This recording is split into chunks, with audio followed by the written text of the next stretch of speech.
Hello everybody, welcome back to the workshop. So in this video, we are going to be taking a look at two Achaio anvils that I just got in from Vevor.com. So there is a coupon code, a discount coupon code that is down in the description down below. Be sure to click on that if you do go over to Vevor's website to purchase anything.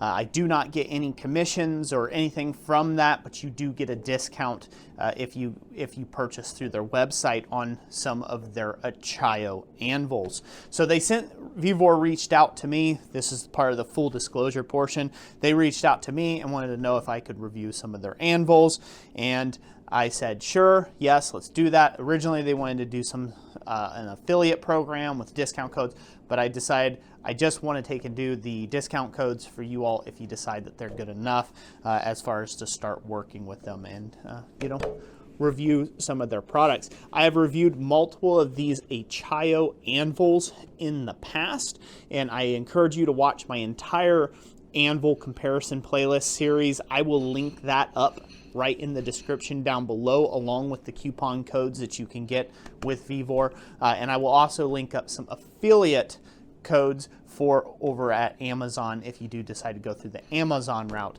for a purchase as well. Those are affiliates. I do get a small little percentage commission for sending you their way, and it helps out the channel. So with all that being said, I also want to make sure that you know that this is my full unbiased review, and there's some things I'm going to point out about these anvils and the way I received them and stuff today that we'll get into here in just a second. Again, I don't pull no punches. If you're a company, you're going to send me something, it better be your best, and you better put your best foot forward for my community. With that in mind, let's just get started, shall we? So the two anvils that they gave me is a MD20, which is a 44-pound Achaio anvil, and then they also sent me a 110-pound or an MD50 Achaio anvil. Now, I don't know what the MD stands for. I do know that the 20 is probably 20 kilograms and the 50 is probably 50 kilograms if it holds true with the 66-pound Achaio being a 30 kilogram anvil, if you will. I also have got one, again, I've done a lot of reviews of these. I've got a 22-pound Achaio anvil. This one I purchased for myself, not through not through Vevor themselves, but I did purchase this one with my own money through there, along with the 66-pounders. So, with that being said, some things to look at on these anvils. Let's first off talk about the size and what they may be good for. The size of this 44-pounder is going to be a very lightweight option for a travel or portable anvil, something you can chuck in the back of the truck, maybe put on a small stump when you get somewhere like you're camping or whatever, and you want to do a little forging around the campfire.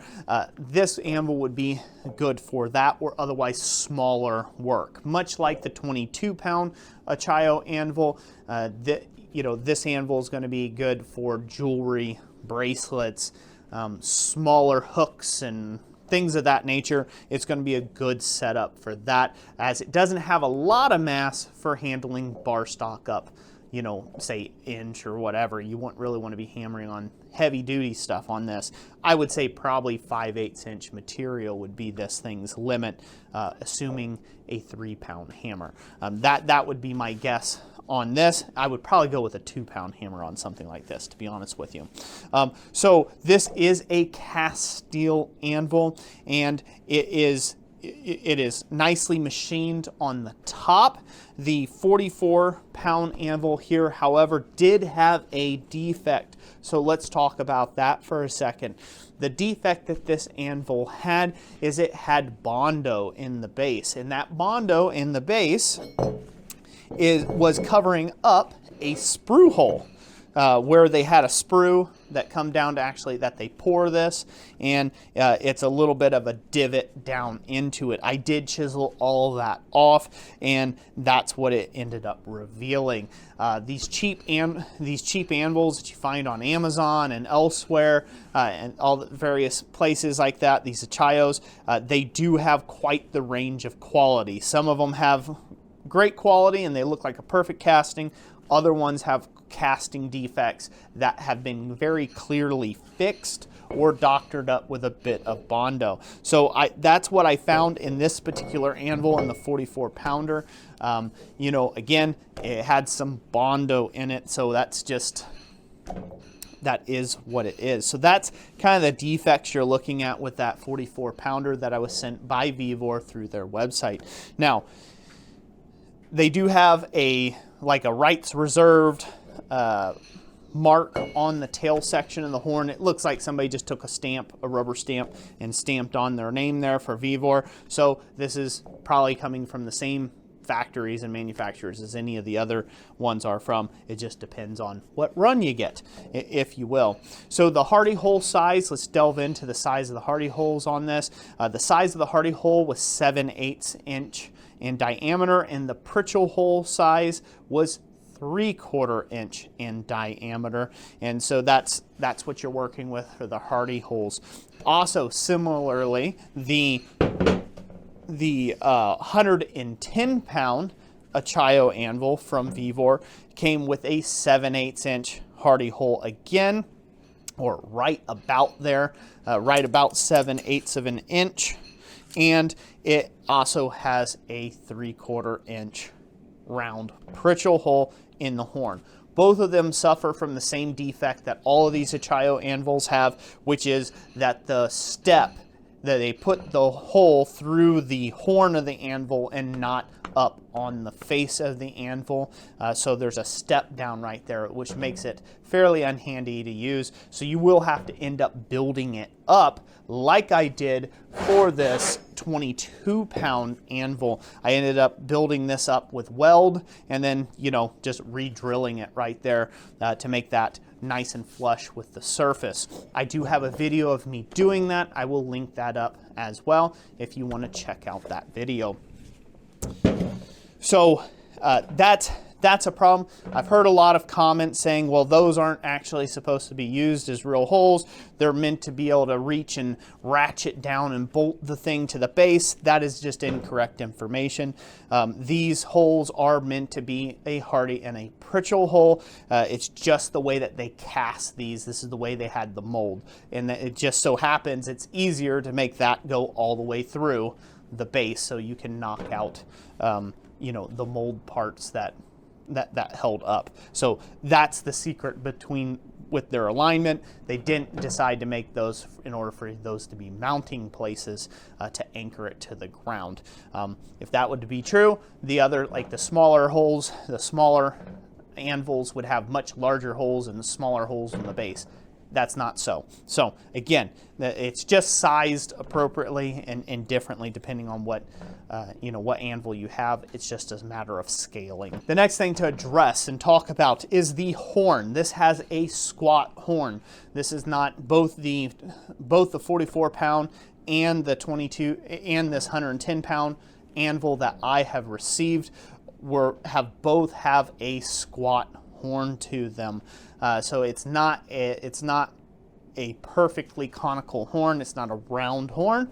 It is an ovular horn to it. Some people like that, some people don't. I count that as more of like a farrier horn for doing shoes and things of that nature. As far as artistic work, for the most part, you know, you're just needing the outside curvature to be able to create a round or to curve something like a scroll or something around for the artistic work. And if you're a knife maker, most of the time you're not even going to touch the horn. So it shouldn't really be that much of an issue there. It is just not my favorite type of horn. I like a conical horn versus a ovular horn. That's my preference. Other than that, build quality on these anvils, they're an anvil. They are solid. They're very well, they're just solid. It's a chunk of steel, right? There's not too much that you can get wrong with them other than, you know, maybe having a bad casting or whatever and finding that you got a bit of Bondo. Let's say, again, Bondo put in the anvils. That's a bad idea, even from for a manufacturer standpoint. it doesn't bring a whole lot to the table as far as trust in the quality of your products. So I would suggest to go away from it. It's got the nasty blue paint on it. The one on the 44 pounder, it looks like the paint job was done really well and it's all going to hold on tight, which is going to be a pain and a bear to get rid of, versus the 110 pounder. This thing is peeling to no end and showing rusty spots underneath it, and you know, I mean, it looks like they just left it with forge scale on it and just painted it while it was dirty. That's the best way I can explain it. So a quick flap disc will probably clean up the 110 pounder just fine, which I'm excited to do, to get rid of all that nasty blue paint. So we'll get rid of that. So we've talked about the defects on these. The 110 pounder, on the top surface, I can actually see a place where, again, this has been milled completely flat and machined flat. But I can also see a place that didn't show up too well on camera, so you just have to trust me on this, where there was 2 filler welds that were put into the very tail of this, and then again, ground flush, milled flat, if you will. Will that affect a heck of a lot? No, not really. It's not something you want to see in a brand new anvil, but given the price point that these are coming into America for you to be able to use as a beginner, you really can't expect you know, you can't expect the world when it comes to that. So, you know, again, will they cause a problem? No, they're not. I'd much rather see them in the center of the face than see them out at the edges of the face, where the edges, you know, could chip off, or somebody would try to put in a plug weld or something there. So that brings us, so we've talked about the defects, we've talked about the horn shape, we have talked about the hardy size on these anvils. They're both 7/8. Let's talk about shipping, if we will. I'm trying to go down the list here.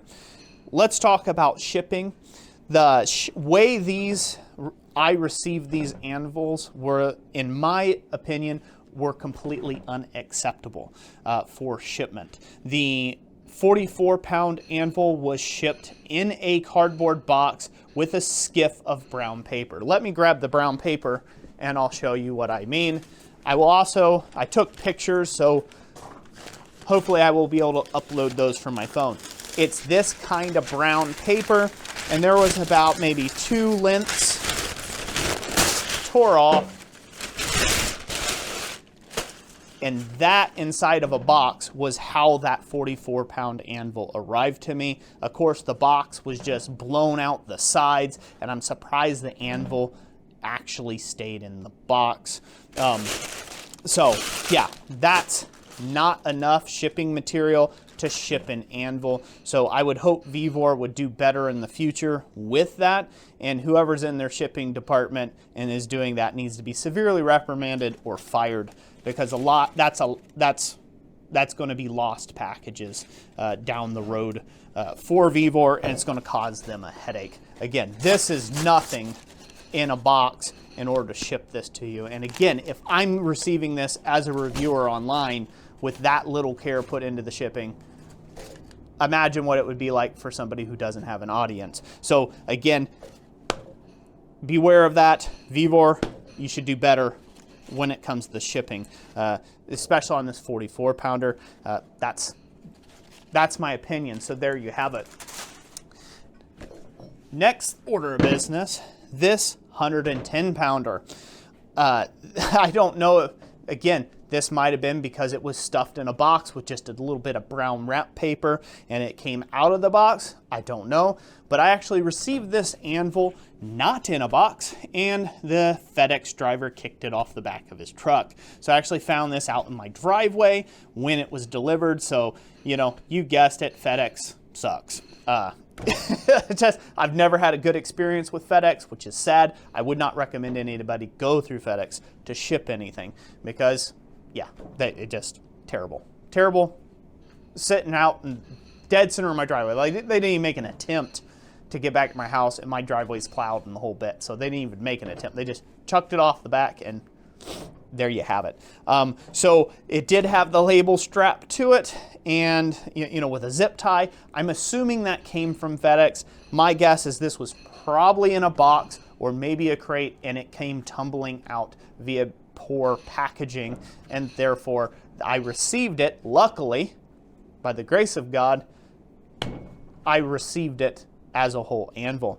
Now, with that being said, right, is the anvil damaged because it took a tumble in the driveway? No. You're gonna beat the sticks out of this thing, right? Like while you're forging on it, it's not going to harm it by doing that, but it will also, but it can cause potential delays in receiving your items and things like that. So again, Vevor, it's my suggestion that you do better when it comes to your shipping. It's not an appropriate way to ship a heavy steel object. You can't just chuck things in a box with a little skiff of paper.